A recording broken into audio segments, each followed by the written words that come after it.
Le Badain-Jaran, dit Badain-Jilin en chinois. Ce désert à l'extrême nord de la Chine possède deux singularités. Il est parcouru d'immenses lacs et ses dunes sont les plus hautes du monde. L'eau vient des montagnes chilianes, à 500 km au sud-ouest. Par infiltration, l'eau remplit les lacs et fixe les dunes leur permettant de battre des records de hauteur. Les pentes de certaines dunes dépassent les 35 degrés. Un terrain infernal, 250 km, 11 étapes de 20 km à vol d'oiseau, un chargement de 200 kg, l'ultime test mécanique et humain pour valider le prototype Solar Explorer 2. Un portage solaire construit pour la survie en milieu désertique.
Il y a des journées merdiques et des journées épiquement merdiques.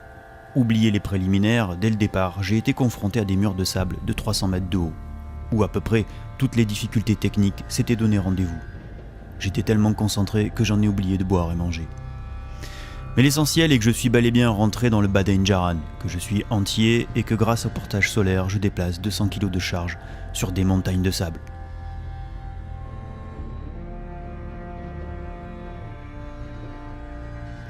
Pour bâtir un engin à toute épreuve, il faut le tester dans les pires conditions.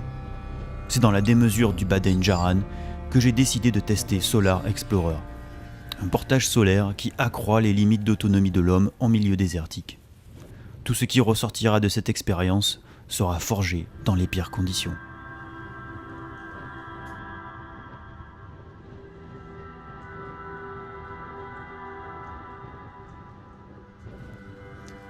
Plus on se prépare, plus les problèmes arrivent là où on ne les attend pas. C'est le principe de l'aventure. Moi et le Badain-Jaran, nous n'avions pas encore été présentés. J'ai étudié les cartes, la météo, le relief, j'en ai fait le tour en 4x4, mais au fond, je ne le connaissais pas. Alors il n'y a pas le choix, faut rentrer dedans et s'en prendre plein la gueule. Et tout le plaisir est là.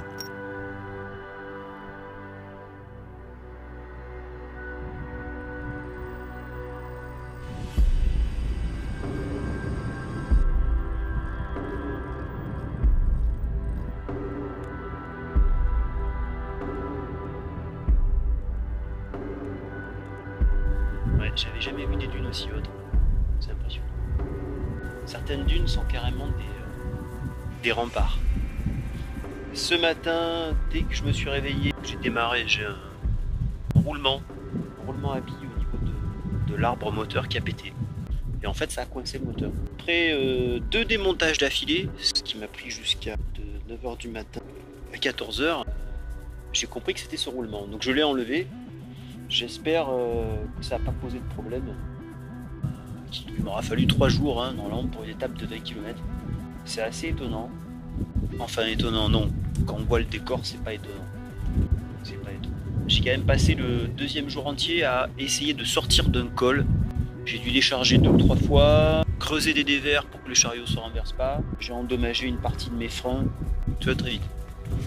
Une mauvaise réception, le chariot tombe, on essaye de le retenir, on met le bâton là où il faut pas, on casse un truc, on tord un truc. Les pentes sont très fortes, les montées sont raides, donc il y a aussi des problèmes. Voilà, le Baden Jilin. Allez, en avant. Je m'efforce de ne pas penser à mes ennuis mécaniques. Tant que ça roule, j'avance. Mais si l'assistance solaire fait défaut, à part sur du plat, je ne bougerai pas 150 kg d'eau et de nourriture.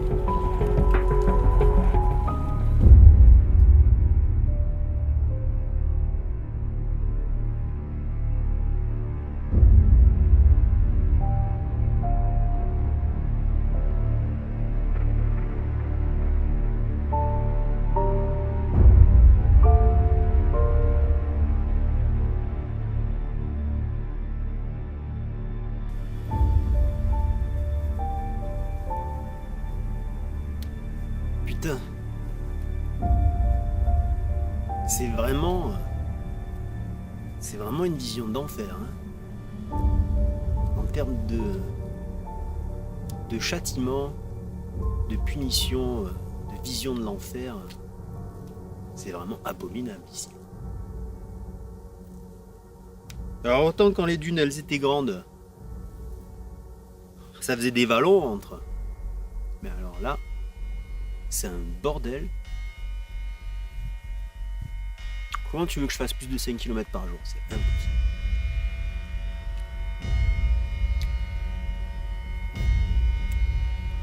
C'est de la montagne. C'est de la montagne.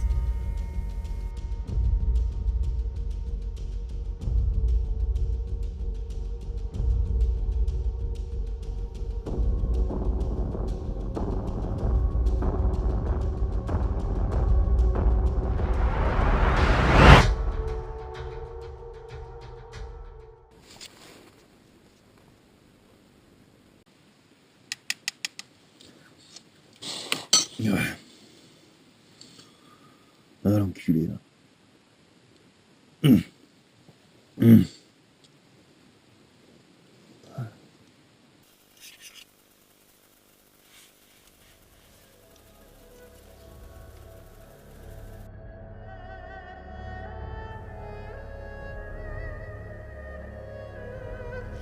Je prends des notes régulièrement, car si je dois faire demi-tour, le paysage n'est plus du tout le même. Rien ne ressemble plus à un tas de sable qu'un autre tas de sable. Sans autre repère dont on connaît la taille, on peut se tromper sur les distances. Même la perspective est trompeuse. On peut par exemple réunir visuellement deux dunes séparées de plusieurs kilomètres. On peut mentaliser une forme de dune et une fois au pied ne plus la reconnaître. Penser qu'on entre dans une énorme dépression alors que finalement c'est plat. Hormis un lac ou un col, sur un terrain chaotique, c'est comme en bateau sur une mer agitée. On n'a plus un seul repère. À 100 mètres près, on peut se tromper de canal dunaire et perdre un temps précieux.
Alors c'est 5h30 passé et en fait je me suis planté de route. Alors là on voit bien le lac, c'est immense, hein, c'est vraiment monumental. Et au fond il y a les remparts. Alors au plus haut des remparts on est à 300 mètres de haut. Donc tout ça c'est intouchable, on ne peut pas descendre, on ne peut pas y accéder, on peut même pas monter. Et en fait là je me suis embarqué dans une mauvaise pente, c'est la fin des remparts. Donc il semblerait que là il y a un itinéraire un peu plus loin. On voit un tracé d'ailleurs de 4x4. Je vais essayer de passer par là, longer les dunes. Après je redescends dans la zone où on voit des herbes. Bon allez en avant. Pas que ça à foutre.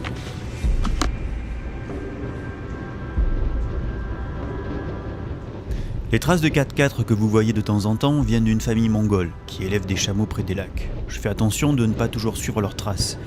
Car en 4x4, on se sert de la vitesse pour franchir des obstacles et les chemins d'aller et de retour sur les cols ne sont pas toujours les mêmes. Je me suis retrouvé plusieurs fois coincé en suivant le passage des véhicules. C'est aussi le risque d'affaiblir son sens de recherche d'un itinéraire en suivant bêtement des traces.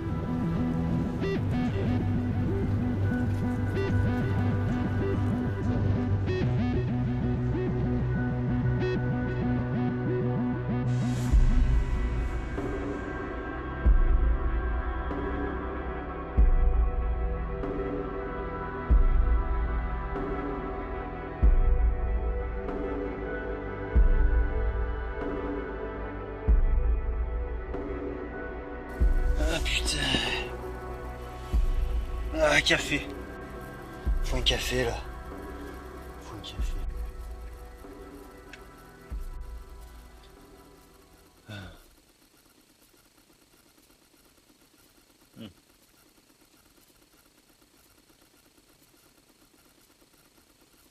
Pas un café Shintok. C'est pas.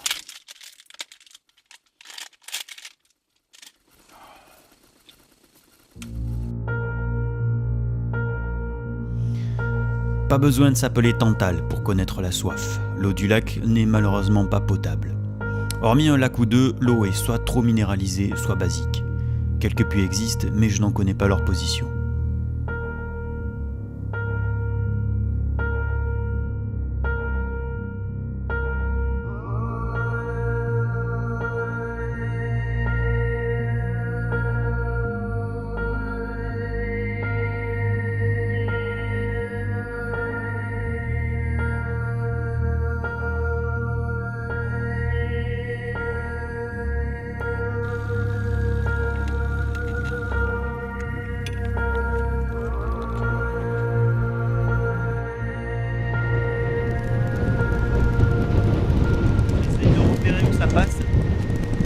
Même sur des grosses dunes avec des grosses pentes.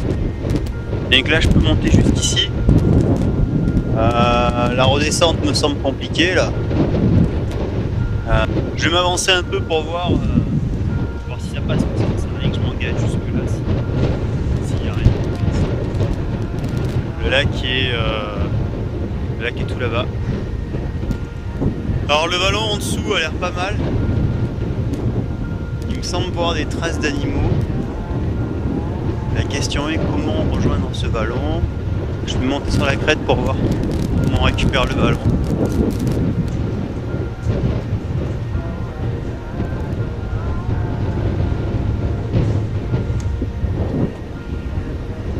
Donc, ça a l'air jouable. J'ai pas du tout idée de la pente, de la montée qu'il y a là-bas. Ça fait une cuvette, c'est 1h40. Ça serait bien si j'arrivais à passer le col. J'ai l'impression que c'est pas fini, il y a encore autre chose.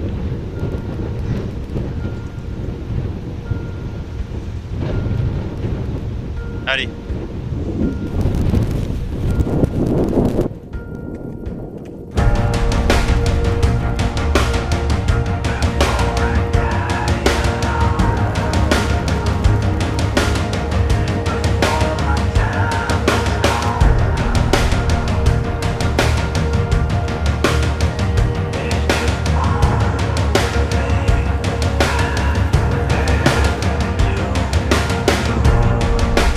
J'ai niqué la journée là. Ça mène nulle part. Il y avait une passe 300 mètres plus bas. Bon après c'est pas grave hein.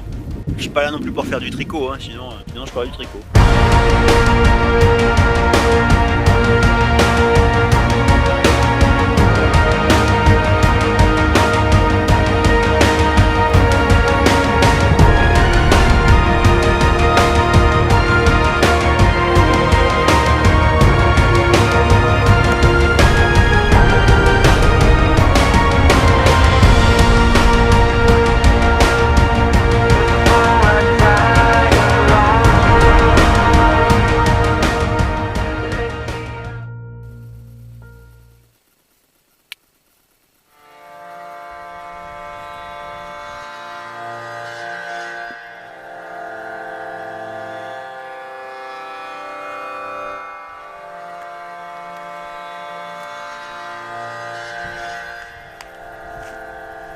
crois qu'il faut savoir profiter des instants de calme.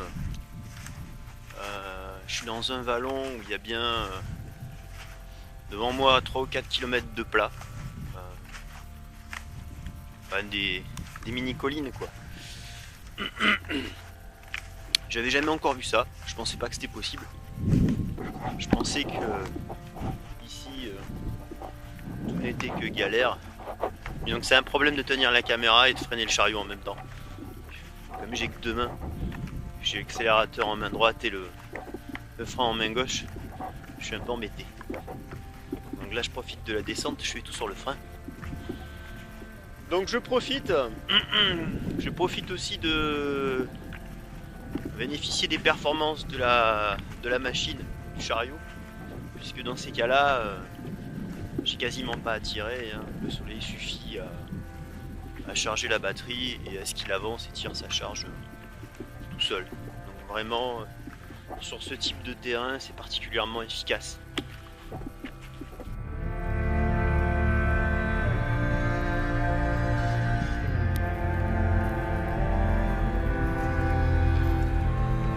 L'intérêt avec une expédition mécanique, c'est qu'on s'emmerde jamais. Il y a fatalement toujours un truc à réparer. J'ai l'impression que j'ai une fuite hydraulique. J'arrive pas à savoir si c'est l'eau du réservoir qui a coulé sur le flexible ou si c'est vraiment une fuite. Je suis pas dans la merde. Si j'ai une fuite là, je vois rien quoi.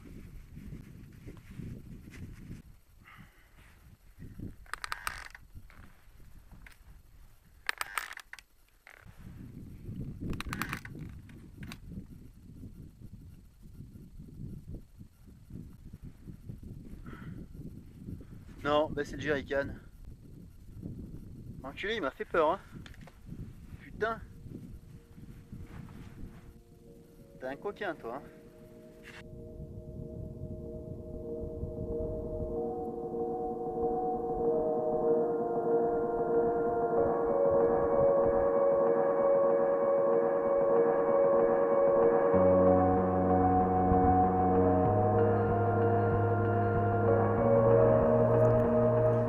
L'ambiance est détendue. Comme je progresse plus vite et que je ne suis pas cerné d'immenses remparts de sable, je me permets enfin des pauses.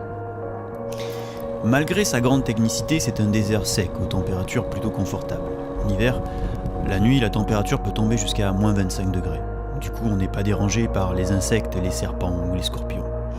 En outre, cela amène un déficit hydrique faible, donc des performances en distance grâce à l'économie d'eau et un confort alimentaire non négligeable puisque la nourriture fraîche se conserve. Le moteur a perdu en puissance. Le fait aussi d'avoir cassé un roulement de temps en temps, en fait, il se tord et il vient pincer l'arbre, ce qui le fait résister. Enfin, en tous les cas, tout à l'heure, il s'est bloqué. Donc il a suffi que je le graisse un peu pour que ça s'arrange. Mais je pense qu'il y a un réel problème et ça pourrait être... c'est pas forcément le moteur, ça pourrait être le contrôleur. Donc comme j'ai un contrôleur de RAB, il faudrait que je vois si en changeant le contrôleur, eh ben ça peut-être que tout va se remettre à marcher correctement.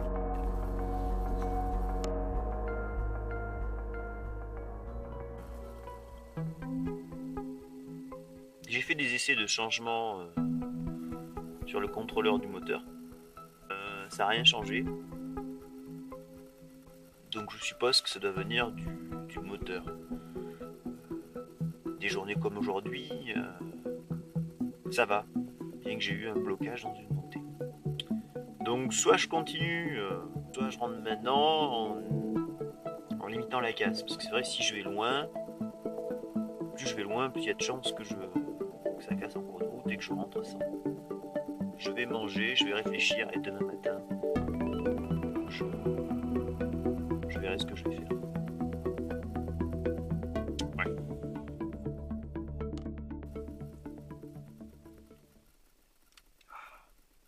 Heureusement qu'il y a le café du matin. Je pense que je vais continuer à avancer. Comme je vais être de moins en moins chargé, je pense que ça devrait empêcher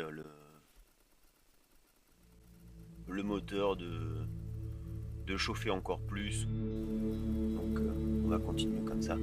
C'est pas tous les jours qu'on est ici.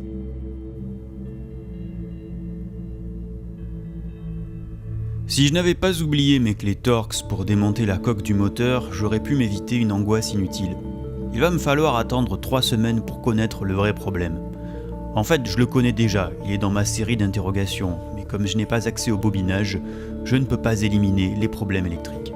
Et donc je m'interroge sur ce qui n'existe pas. La vie, c'est comme ça, des fois c'est con et ça pourrait être encore plus con. On fait avec et on fait avec soi-même.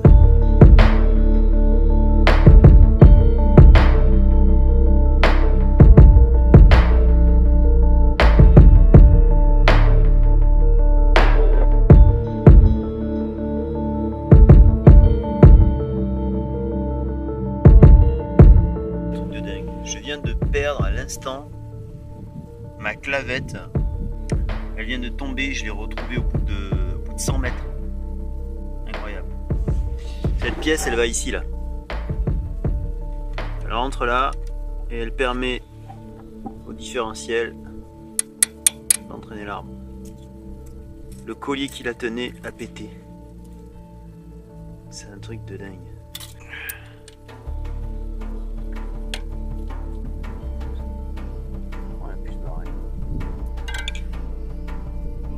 Ah ben c'est ça, de prendre des vieux colliers de plomberie, hein.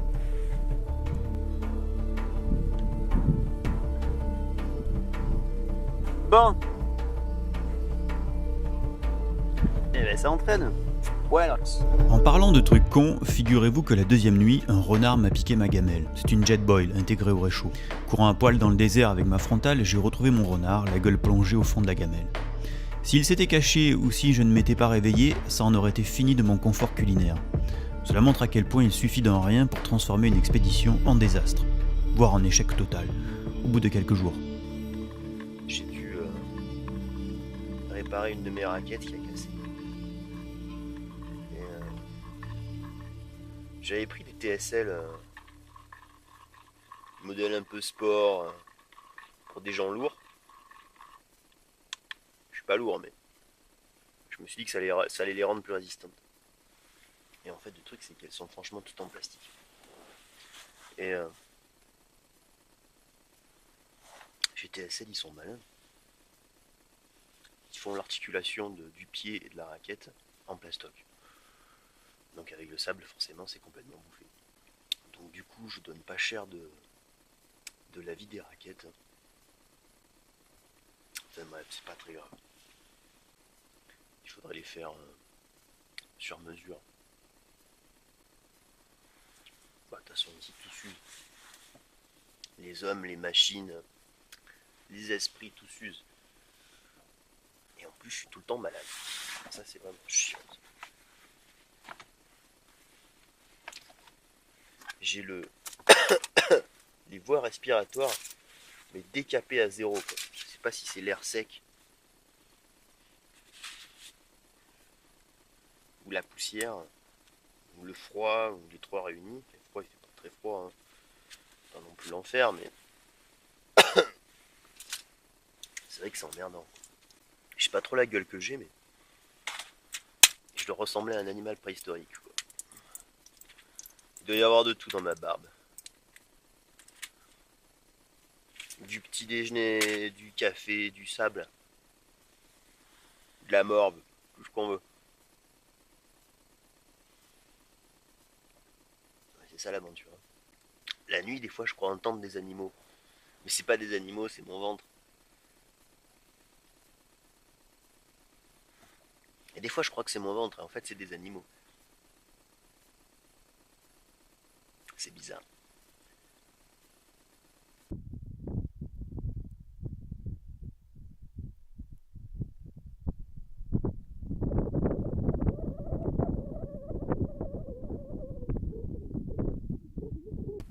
Bah, la liste des emmerdes continue. Ce matin, c'est le chargeur qui m'a lâché. Il n'y a plus rien qui s'affiche et je ne peux plus rien charger avec. Donc j'ai essayé de le démonter pour voir s'il y avait un fusible à l'intérieur ou quelque chose qui aurait pu claquer. il n'y en a pas. Et je peux plus charger mes périphériques. Donc ça c'est plutôt embêtant. J'ai réussi à bricoler avec une prise USB sur allume-cigare que j'avais gardée au cas où. Oui, des fois je me doutais qu'il allait avoir des emmerdes. En fait j'ai mis ces deux pinces en direct sur les panneaux solaires et grâce à l'allume-cigare qui a une prise USB, j'arrive encore à charger mes périphériques. Le problème c'est que ça ne doit pas me donner un courant constant et je suis pas sûr que ce soit très bon pour mon appareil photo, enfin mes chargeurs et le téléphone satellite. Donc c'est vrai que ça fait une succession de pannes maintenant qui commence à devenir emmerdante. Me passer du téléphone satellite, c'est pas possible. Quoi qu'il en soit, hein, que j'arrive à traverser ou que je revienne en arrière, il faut que je prévienne quelqu'un pour pouvoir me récupérer.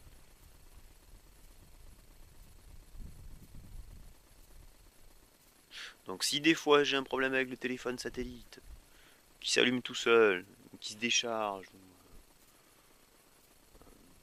c'est vrai que ça commence à faire beaucoup de problèmes. Donc je serais bien tenté de pousser jusqu'à mon étape suivante. Et là de prendre la décision. Il fait un froid de canard en plus ce matin.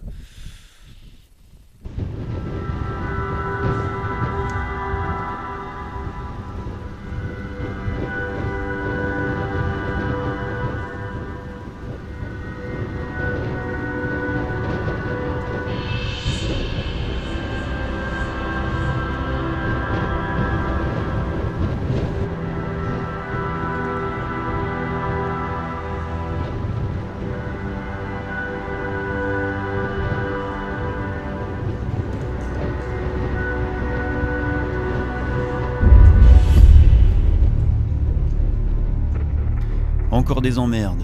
Pour la énième fois, le moteur se coince en montée.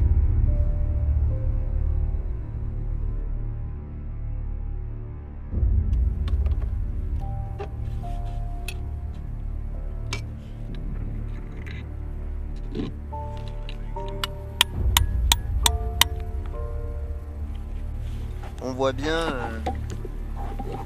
toutes les traces de frottement sur l'arbre. Ces traces là.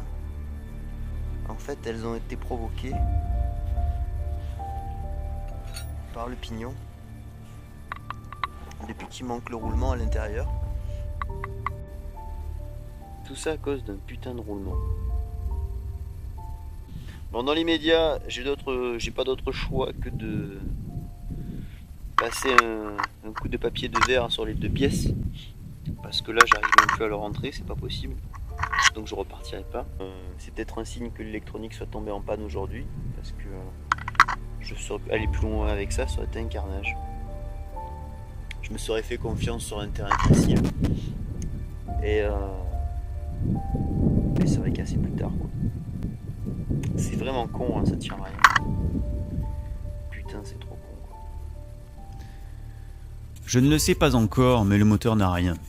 C'est juste la perte du roulement et le frottement permanent du pignon sur l'arbre qui abaisse les performances. Putain, s'il y avait eu plus de jeux.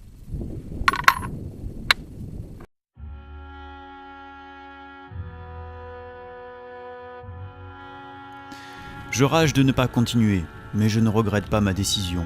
Si le moteur n'est pas endommagé, à force de blocage, il pourrait le devenir. Trop loin dans le désert, il me faudrait abandonner mon matériel en cas de panne. Au fond, l'idée d'abandon de l'équipement ne me gêne pas. Si cela vous permet d'atteindre votre objectif, c'est l'essentiel. Mais dans le cas présent d'amélioration de technologie, le rapatriement du matériel est indispensable. L'acceptation du retour est difficile. Mon cerveau n'aime pas trop les changements spontanés d'objectifs. En fait, ça me fait prodigieusement chier, mais je pense à long terme pour accepter l'idée.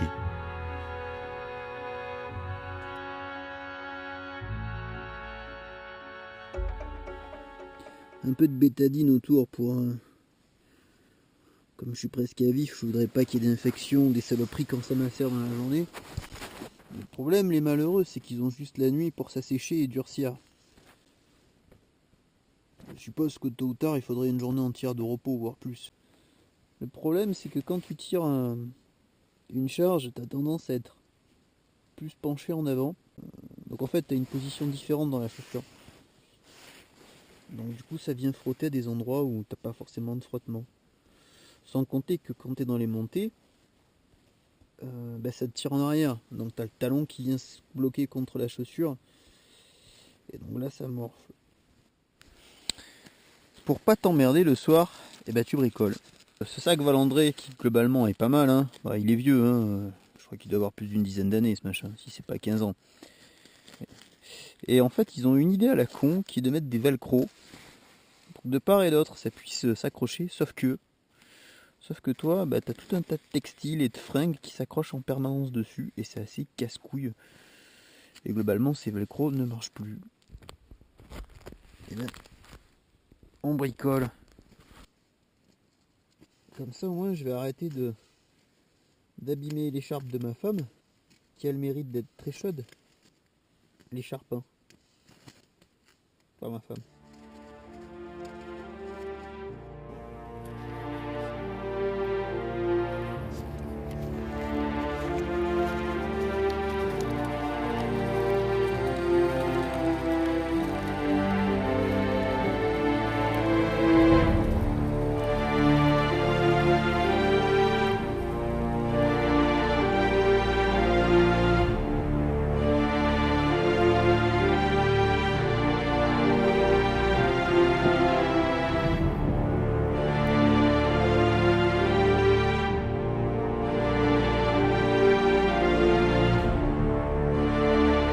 Vous savez pourquoi je suis là, dans ces paysages extraordinaires, sans âme qui vivent, à marcher toute la journée? Parce qu'il n'y a personne pour m'emmerder. Pas de télé, personne pour te dire quoi penser, pour te faire la morale, pour te foutre un PV, pour t'expliquer comment bien vivre, pas d'idéologue bien pensant. Ici, je touche un instant de grâce, où l'intégralité de l'humanité bien pensante me lâche la grappe.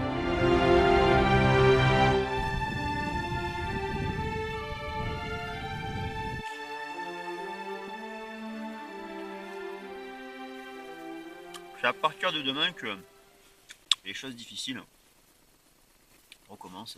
Demain matin, je passe par le col où je me suis planté. Bon, ça c'est pas compliqué parce que là on est sur le plateau qui est au-dessus du col. Donc à part une traversée un peu casse-couille, c'est que de la descente. Par contre, demain, il y a la remontée du lac. Et après c'est que ça va être 3 jours de difficile.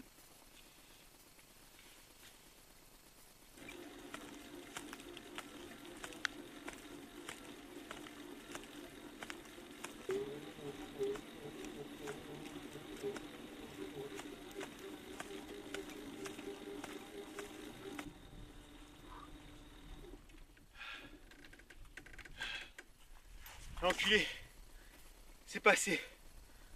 Oh putain, j'y croyais pas. Ah l'enculé. Voilà, la redescente vers le lac. Donc on file de travers, ça passe dans le creux et on rejoint le lac qui est juste derrière. Du sable à perte de vue. Alors là, il y a un truc qui est assez étonnant. J'ai pas eu le temps de le filmer encore. C'est ça. C'est qu'il y a beaucoup de sommets de dunes qui en fait sont humides dessous. C'est assez étonnant. Je sais pas d'où ça vient. C'est ce fameux phénomène qui est à l'origine des méga-dunes du Badain-Jaran. L'eau qui alimente les lacs remonte jusqu'au sommet des dunes par capillarité et fixe la dune, la faisant progresser à des hauteurs vertigineuses et des pentes qui dépassent les 35 degrés. C'est une information que je n'ai eue qu'après mon périple, ce qui à mon sens n'est pas plus mal. Il est bon de se garder quelques surprises lors du combat. Au-delà de ça, si on savait tous les problèmes qui nous attendent quand on met un pied hors de chez soi, on ne sortirait plus de la maison. L'ignorance volontaire a du bon, je vous le dis. Adieu le lac. Donc moi je vais monter un petit peu à flanc comme ça. Et après je vais traverser, couper en biais pour éviter à avoir monté cette première dune qui en fait est assez raide et faite de sable mou, dans laquelle déjà j'avais galéré pour descendre à l'allée.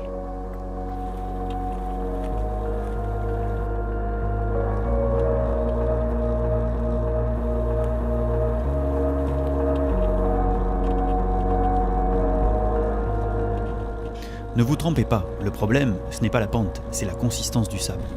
Et c'est un problème que je suis en train de résoudre. Si vous attendez l'hiver prochain, vous saurez tout. Ah.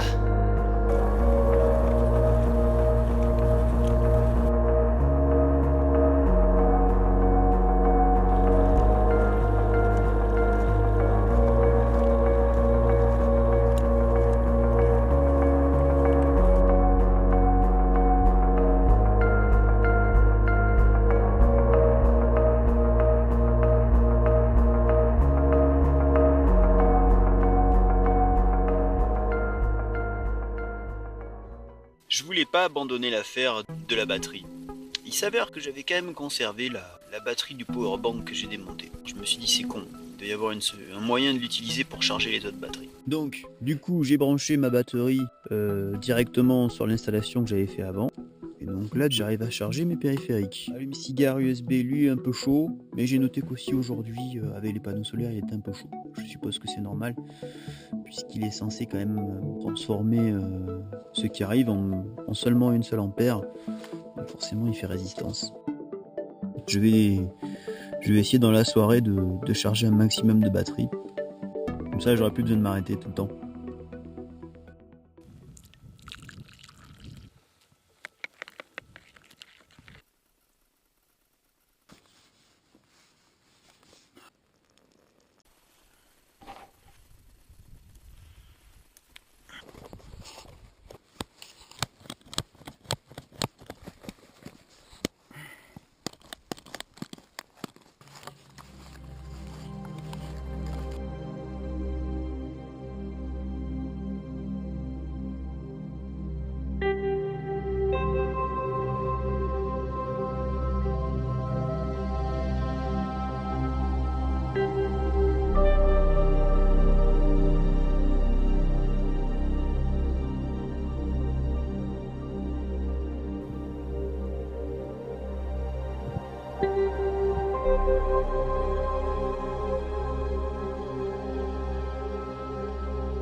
On se sent moins seul dans le désert que dans une grande ville où on ne connaît personne. Ici, on est confronté à soi-même, on parle à son ego, comme à un ami imaginaire. Si vous avez des comptes à régler avec vous-même, c'est l'endroit idéal. Moi, j'ai réglé les miens, donc je discute technique et je me raconte des blagues.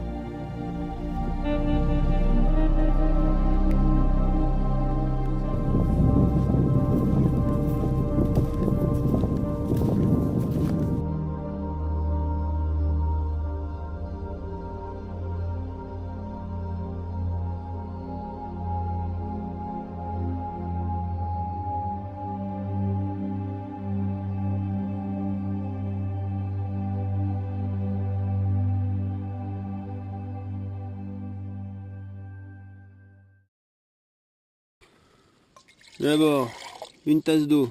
Vous noterez que tout est dégueulasse et avec du sable partout. Le riz. Pour une personne. Un peu de sel. Hop, on choque. Ça craint pas le vent, c'est fait pour. Une petite poignée de raisins secs. Ensuite, de la viande. Voilà. Bon, moi je dis qu'on n'a pas été assez fou. On va y mettre une saucisse. Une petite poignée de noix. Ça me rappelle quand ma grand-mère elle donnait à manger à son chien. Un poil d'huile d'olive qui sert normalement à graisser le moteur. Un peu de curry. Voilà, là on est pas mal. Regardez. Ça a l'air pas mal, hein. Je suis pas mécontent de moi, hein. Cette bonne viande là. Il manque un peu de sel, mais... franchement bon, hein.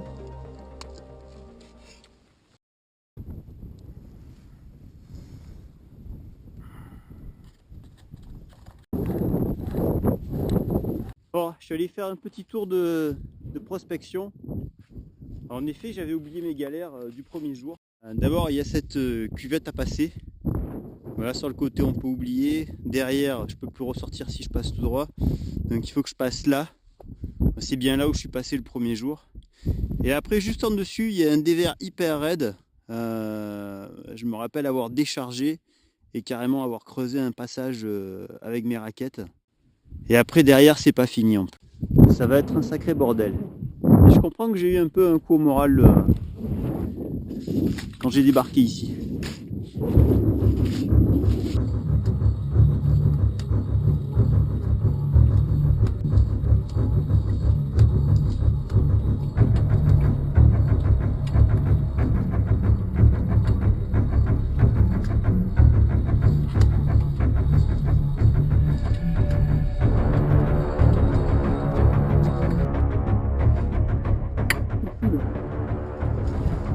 Il n'y a pas moyen de remonter en bas, c'est trop raide.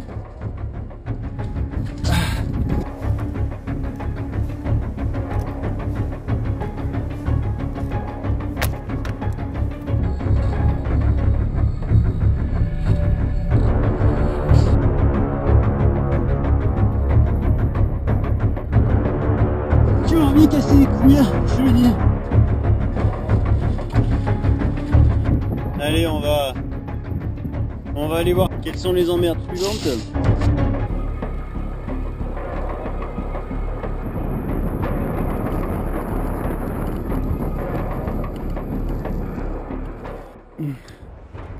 Ça, c'est pas possible. Ça, non, ça passe pas. Je vais m'enfoncer pendant des heures et le moteur il va coincer. On va aller voir plus haut. Je pense qu'il va falloir tenter de passer à vide. Je vais me mettre au cul du chariot et putain mais c'est fou, hein. C'est fou que ce putain de col me pose autant de problèmes. Putain, il y a quoi? Il y a 6 mètres, quoi, c'est rien. Je vais voir un peu. Putain, c'est mou de chez mou, quoi.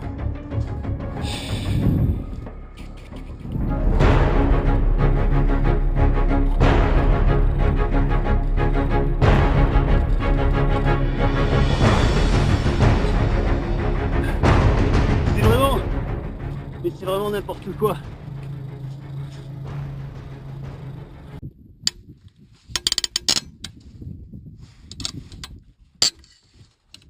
Là, j'en ai fait une pas mal. Je vais vous raconter ça. Heureusement que j'ai tenu un journal de bord à un moment donné.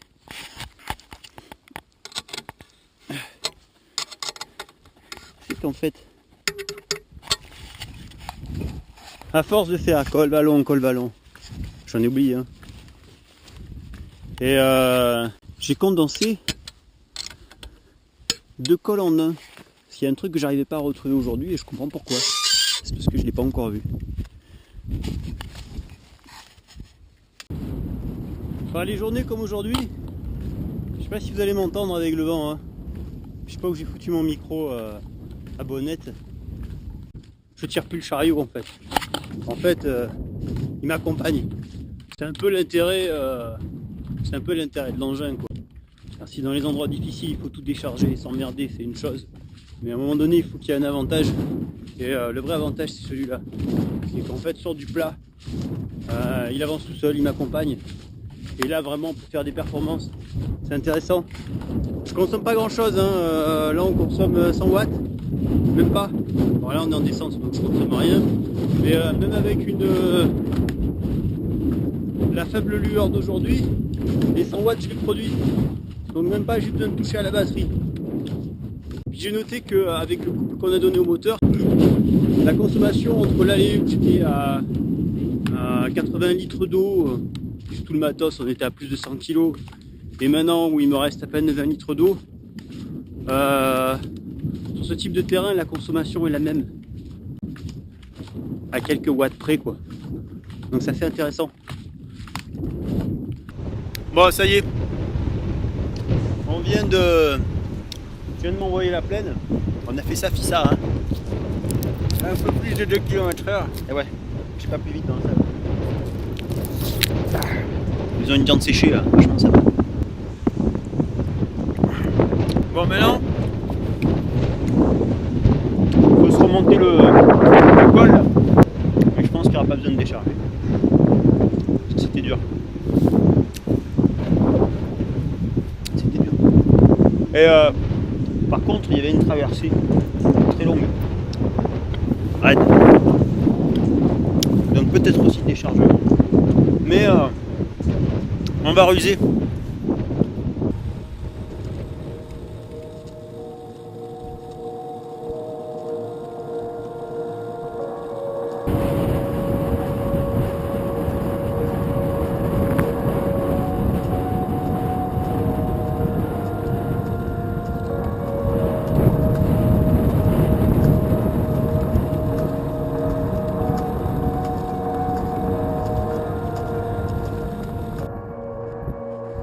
Bon,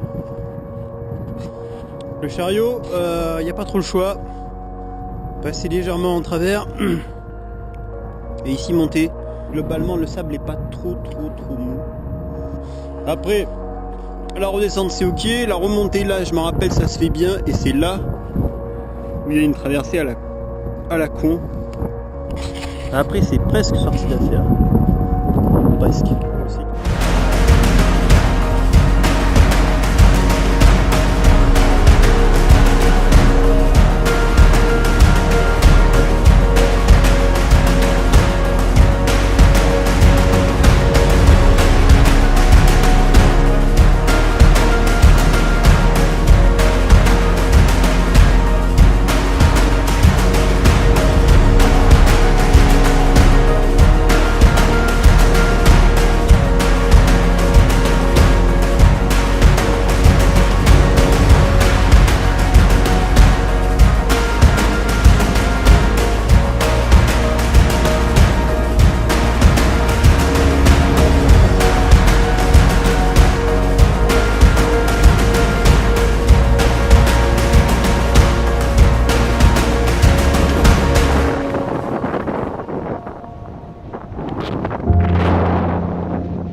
Dernier sommet du Badenjaran qui nous montre toute sa puissance. Derrière moi la vallée, la grande vallée, ça je suis sûr maintenant c'est la dernière. 6 km de vallée, tout plat.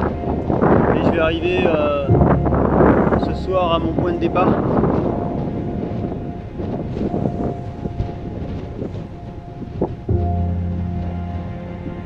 Ça aurait été une expérience extraordinaire, même si j'en ai chié.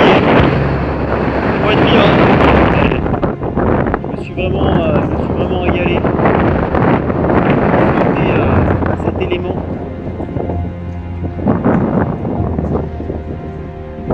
C'est qu'on avait vraiment dans le place.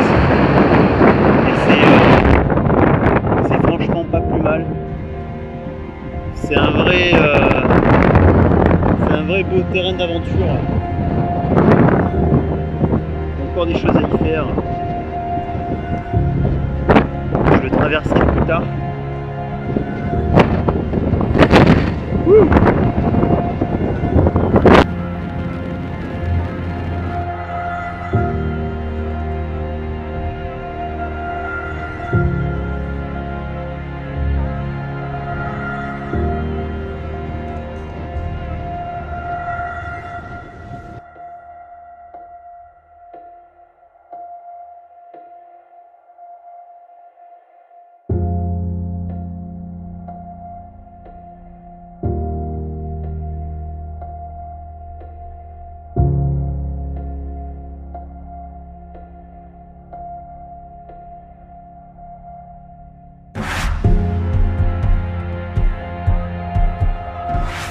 Je laisse le Badaïn-Jaran derrière moi, mais c'est un adieu provisoire.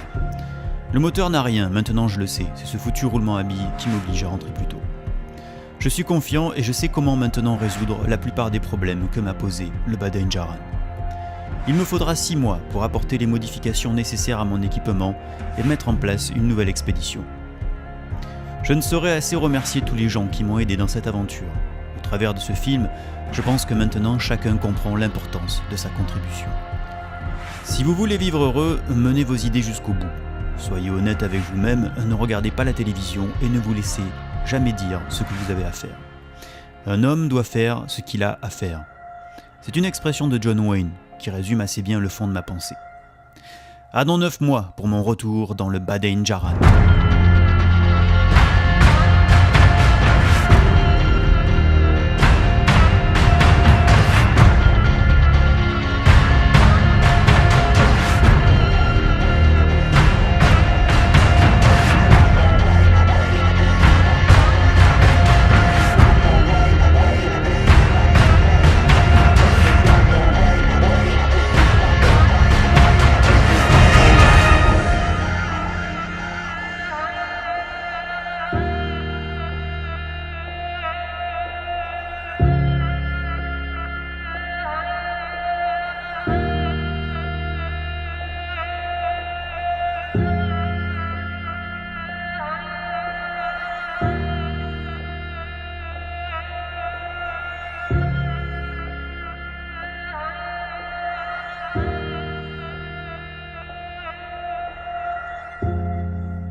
这样还得啊，1、2、1、啊，两个，